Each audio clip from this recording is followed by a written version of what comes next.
Hi, my name is Dr. Atlas Helaire III, and I'm promoting my new book, Making Progress, The Realization of an Unfinished Dream. It's basically the story from my childhood through my professional career and how my perspective on success has changed over that period of time. The book will be available starting June 1st, 2026, online at Amazon and Barnes & Noble. Make sure you get your copy.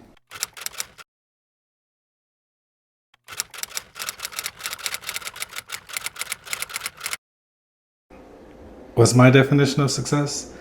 Success is doing what you're supposed to do, and not only doing what you're supposed to do, but doing it well. So I feel that there's no need to even put forth an effort or to participate in anything if you're not going to do your best. So again, doing what you're supposed to do and making sure that you give your absolute best and that you pursue excellence. I believe that success is also facing your fears. There are so many things in life in which we get intimidated to attempt because the fear of failure. And so I think that in order to be successful, you have to be willing to face your fears.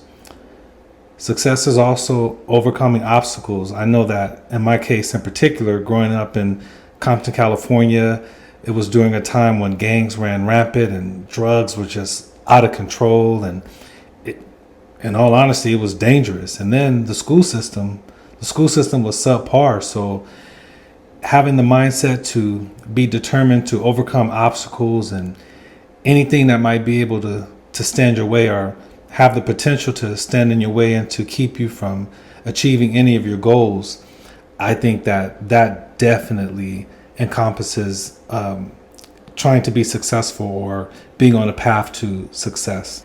And lastly, I also think that learning from your mistakes is a huge part of success. There's so many things that we get involved in, and if we don't have the outcomes that we anticipated, we think that, you know what, I failed. But being able to learn from your mistakes and go back and get back on the grind and attempt to do it right the second time around, third, fourth time around, that definitely is the definition of success. Because when we come back and overcome the things that we consider failures and we can come back and do it well, then that gives you this joy that is indescribable.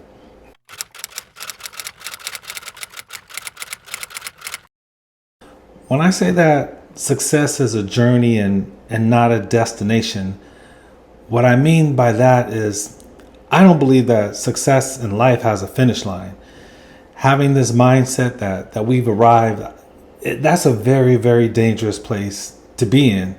It causes us to let life pass us by, and it robs us of this drive for excellence. And for me personally, resting on my laurels, it gives me no sense of satisfaction. I think of the Bible scripture when Paul said, in looking at his past accomplishments, he says, I count it all dung, and I press toward the mark for the prize of the higher call. So I don't ever look at success anymore as this destination or this pinnacle that I've reached.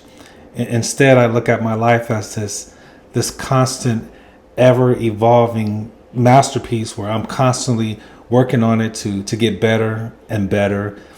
And if there's anything in life that I'm involved in, then I feel that there's still more in the tank and I still have some more things to be successful in. There's never this finishing point at which I feel like, you know what, I've done enough. Until I take my last breath, again, anything in which I'm involved, I'm trying to leave my mark. I'm trying to make it better than it was when I first arrived. And so I think success is a lifestyle and not a destination that we can reach.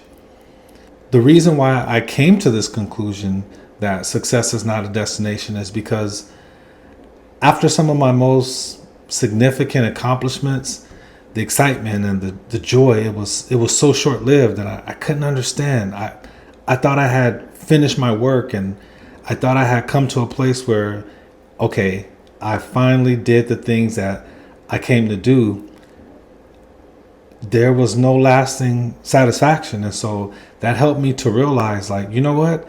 this is a journey that I'm on, and I have more things that I need to do. And those accomplishments, they were only a part of my story. They were not the end of my story. And I think that also helps to help me to separate my accomplishments from what defines me. Those things, those accomplishments, those awards, the accolades, that doesn't define me. So being able to compartmentalize that and to separate that from who I am, again, it gives me the drive to continue to pursue excellence.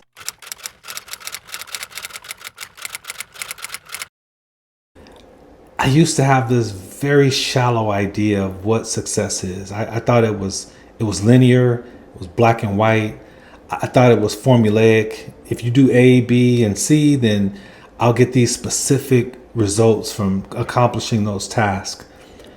My idea of success, it was really predicated on this picture that society painted, that it was involving fame and fortune and having the house on the hill and having these fancy cars and designer clothing. And I began to realize that those things are not the end all be all.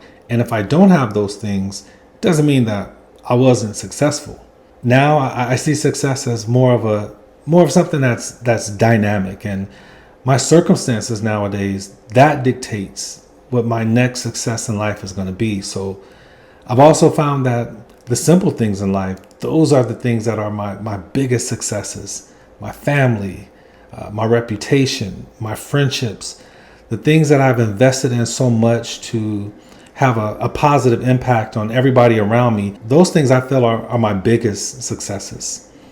When I think about my 5 daughters, when I think about meeting my wife in 91 and still being with her, we met during my junior year. When I think about how we've been together now for 35 years and we've been married for 29 years, that's success.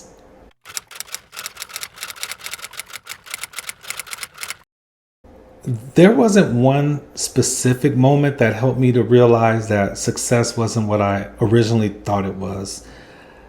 There was a culmination of like several moments that made me realize that success is something very different. So earning my bachelor's degree, my master's degree, and my doctoral degree, some of the big awards that I've won, there were moments where I was able to make it on television. I used to think that those were the ultimate accomplishments, but all of those things, they still left me wanting. And I started to feel like, what's wrong? You just made these huge accomplishments. You've succeeded in these big things. A lot of people haven't been able to experience that. But that's what helped me to realize, hey, as long as there are things for me to be involved in, success is still out there. And I look at it now like my purpose in life is to have an impact on society or the people that are around me. And as long as there's still work to do, then I can't rest on something that I've done in the past.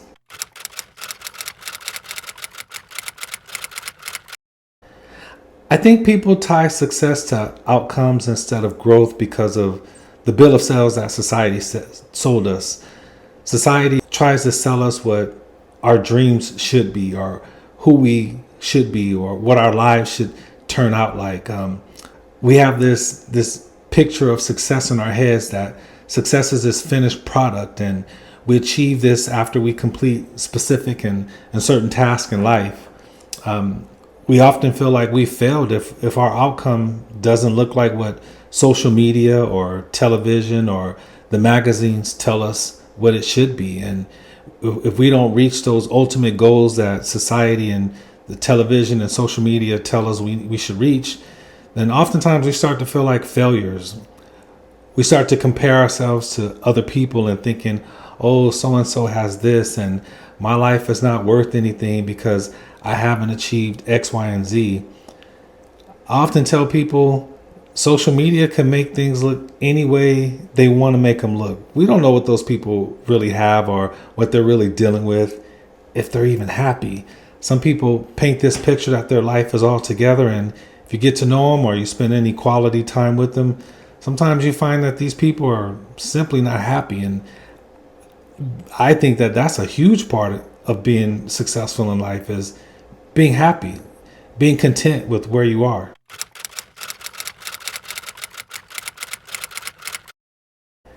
Chasing milestones, how did that affect my mindset early on? So, chasing milestones, I think that made me feel like I was on the right path. And I don't think it was necessarily, it wasn't a bad thing.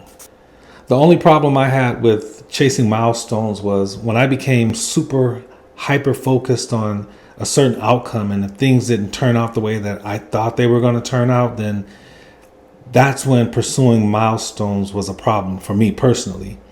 I had to take a step back and start looking at the process and start looking at the maturation process and how I changed and how I grew as a person and how I became more wise. And from those things, I was able to help others out, to be able to pass along some of those lessons that I learned from. And so the milestones, again, in and of itself, chasing milestones, not a bad thing. You have to be able to set a goal, have a vision. The Bible says, without a vision, the people perish. So having some milestones to shoot for, that's a great thing. But we can't just get hyper focused on those outcomes or what we think those outcomes should be.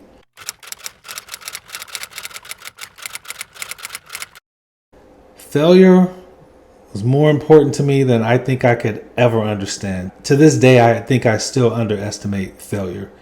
It's failure that helped me to build up my determination.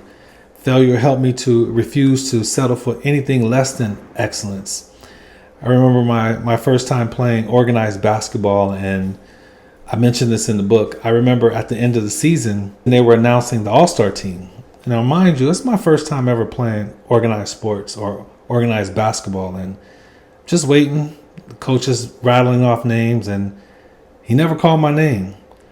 And boy, after that moment, I determined that I was never ever going to have that feeling again. So I walked home so upset. But from that point on every single basketball team I played on, from elementary school to middle school to high school, I was the team captain. I was one of the star players. The offense ran through me. I was the second coach on the team because the coach operated through me. So I was determined to be the best. And even if I wasn't the best, people were going to recognize me and I was going to be a force to be reckoned with.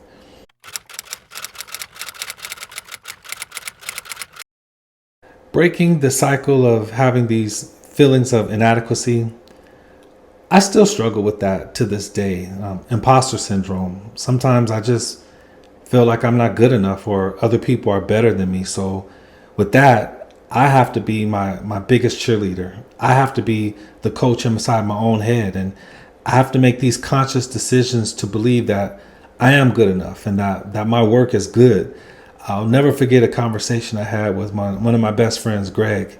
And I was telling him how sometimes we just have to take an L and take a back seat. And he was like, mm-mm. He told me, I know my work is good enough.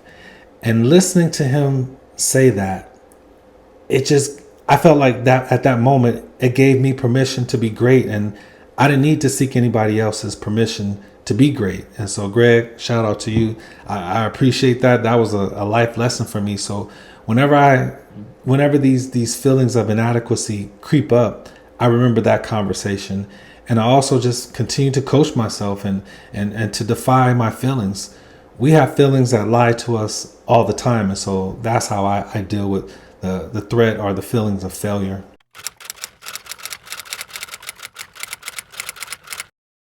So a victor's mindset, every day, I'm reminding myself and very often what it takes to be a winner. I also have to draw on my past. I look at my past accomplishments and the circumstances that I've overcome, some of the naysayers that I had to deal with. Those are the things that help me to keep a victor's mindset. I draw on all of that as a constant reminder that I get to determine my outcomes. It's not my circumstances. It's not people who are around me. It's not even like the self-sabotaging thoughts that creep up in my mind.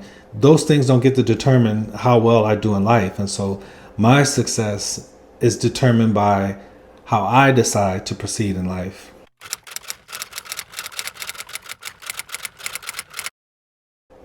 The way I measure success today is determined by how well I do in the things that I decide to participate in. And so I'm always gauging my impact, the impact I'm making in people's lives, the impact I'm making in the work that I do. As long as I'm making life better around me and for the people who I deal with on a daily basis, or even the people who I deal with every once in a while, if I'm making a positive impact, that's how I measure my success.